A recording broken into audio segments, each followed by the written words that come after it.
world would not be the same. Few people laughed. Few people cried. Most people were silent. I remembered the line from the Hindu scripture, the Bhagavad Gita. Vishnu is trying to persuade the prince that he should do his duty, and to impress him takes on his multi-armed form and says, "Now I am become death, the destroyer of worlds." I suppose we all thought that one way or another. Hey everybody, how's it going? Today I will be continuing the Superman marathon with two more highly obscure enemies of the Man of Steel. And just like before, the reason why I decided to dedicate one video to two characters is because both of these characters have a pretty small amount of backstory, so I figured I would try to improvise and just talk about them both in one video. So, the character that you see on the left here is Kalibak, the Prince of Apocalypse and the son of Darkseid. And the character that you see here on the right, the giant gorilla climbing on top of the Daily Planet, shooting the green laser beams out of his eyes, is Titano, who is a character whose origins date all the way back to the Silver Age. So, we've got some stuff to talk about, so let's get right to it. The first character I'm going to be talking about is Titano, the big ape. Titano was originally a small chimpanzee at an open circus called Toto, and Toto was an interesting character in the fact that he actually had a sort of past personal relationship with Lois Lane, Superman's love interest. And Lois became attached to this chimp after she cleaned his face up when the monkey's face got splattered with a big pie that was accidentally thrown at him by a clown. However, later on, the chimp was actually selected to be part of a space experiment where he was put into a space rocket and he was sent on a space mission that was to last a whole week. Now what happened is that due to certain bad luck, I guess, a kryptonite meteor passed by the space rocket while at the same time it collided with a meteor made out of uranium, and the resulting explosion caused a large amount of liquidated kryptonite and uranium to seep into the rocket, and it would affect Titano's genetic structure. So the space rocket would crash on Earth, and Titano would come out of the rocket seemingly unharmed, and Lois would come to his rescue. How she knew that the rocket carrying the chimp had landed, I can't exactly remember, but what happened is that Titano grew to a huge size, roughly the size of a big skyscraper, and he grasped Lois in his hand.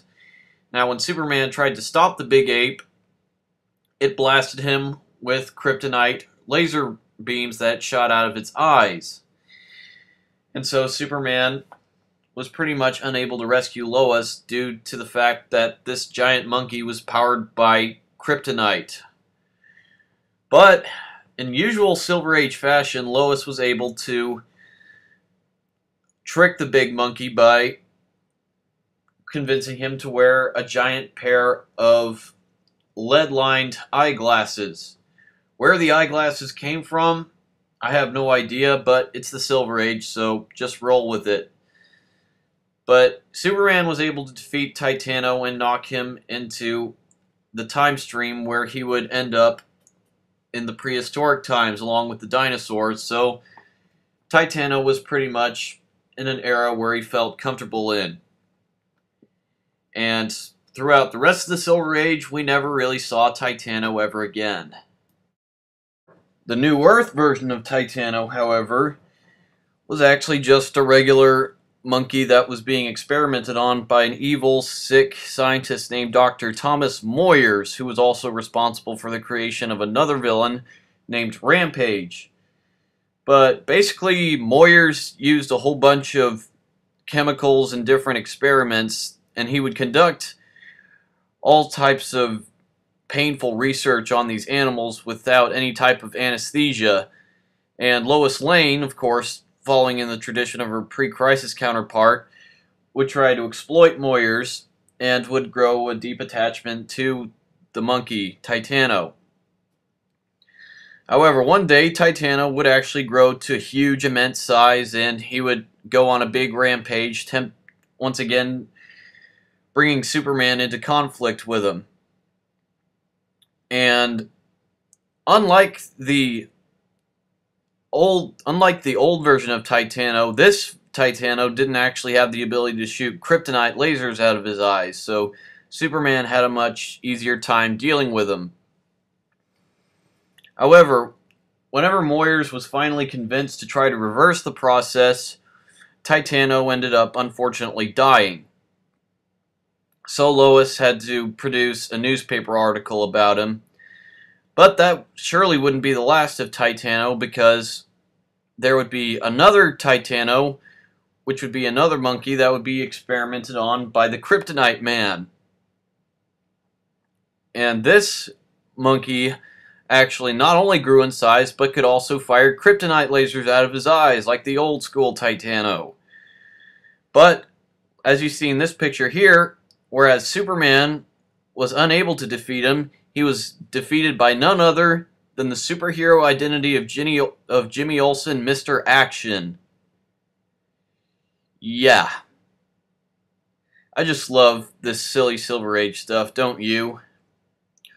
But yeah, anyways, Titano would be constantly referenced and sort of poked fun at later on throughout the various Superman comics, and he would actually be given a very small cameo appearance in the New 52 comics. Now, as for my personal opinion on Titano, I gotta admit, the idea of a giant monkey that shoots kryptonite lasers out of his eyes sounds incredibly silly, even for an enemy of Superman. But then again, this is Superman we're talking about here, so honestly, I just really love ultra silly Silver Agey stuff like this. And besides, it's pretty obvious. I think anybody with two eyes and ears can pretty much tell that Titano was inspired by King Kong, which was a pretty popular movie during the time period in which Titano was originally created. And on top of that, I also remember seeing an episode of the original 1940s Max Fleischer Superman cartoon series where Superman actually fought a giant carnivorous rabid circus ape, which was also more than likely inspired by King Kong, and could have very well been the inspiration for Titano, because that was actually one of the more that was probably one of the scariest episodes of the old school Superman cartoon. So, in my opinion, Titano is actually a pretty underrated character. I like him. I like the idea of Titano. I think it's a far-fetched idea, but it's a pretty awesome one, and it's also a pretty awesome one. So yeah, Titano is cool. But moving on to the next character, and that is Kalibak. Now, Kalibak is the firstborn son of Darkseid, and is also the son of the one person that Darkseid probably only ever cared about in his entire life, which is Sully. Now, Kalibak is not only the son of Darkseid and the prince of the planet Apocalypse, and through his childhood and through his teenage years and adulthood, he proved himself to be one of the absolute fiercest warriors on all of Apocalypse, and he became a very high-ranking general in the Apocalyptian army. He and Darkseid pretty much worked together and led Apocalypse in thousands upon thousands of battles, conquering world after world in several different galaxies. And while it may appear that they deeply love and respect each other on the outside, Darkseid could really care less about Kalibak and his firstborn son's well-being. You see, one of the more interesting aspects between Kalibak and Darkseid is that Kalibak secretly tries all the time to earn his father's love and approval, but all in all, Darkseid actually favors his half-son Orion to Kalibak for some reason, because if you remember, the truce between New Genesis and Apocalypse was that Darkseid and Highfather would trade both of their sons with each other in order to establish a ceasefire between the two warring planets. Highfather would trade scot-free, and Darkseid would trade Orion. And Kalibak would gain a newfound hatred for Orion when he learned that Orion was his half-brother, because Kalibak secretly knew that Darkseid valued Orion more than himself. So, pretty much throughout his whole life, Kalibak just would try endlessly to impress his father and get his father to finally show some affection towards him.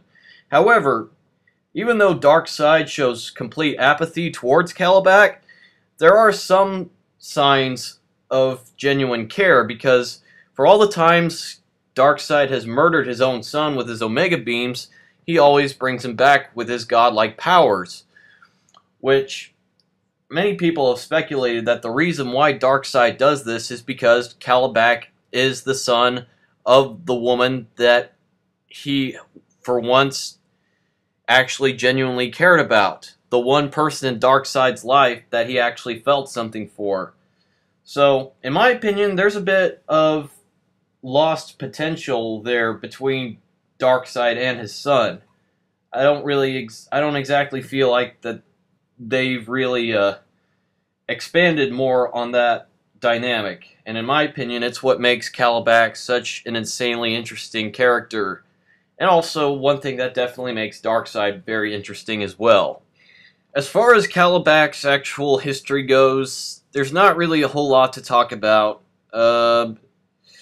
He gets defeated a couple times recently in the comics, and eventually during the story arc called Death of the New Gods, he's killed by Infinity Man.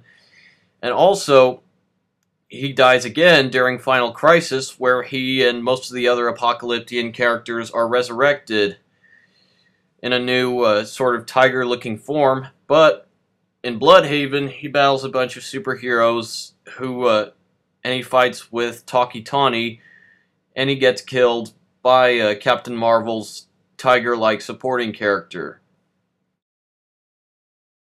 Kalibak is seriously one of the most deep and complex villains in Superman's rogues gallery. Now, he may not seem that complex at first, but if you actually read a lot more comics with him in it, and you actually watch some episodes of the 90s animated series, you will see just what I'm talking about. And another real interesting thing about Kalibak is that despite the fact that he appears very, very tough and very apathetic and stoic on the outside, and he's constantly murdering people and acting all savage, on the inside, Kalibak has a very, very soft side for his father. And you can definitely tell that he genuinely cares and he loves his father very much, but unfortunately Darkseid is such a cold and evil and heartless individual that he can't really say that same feeling of love for his own son.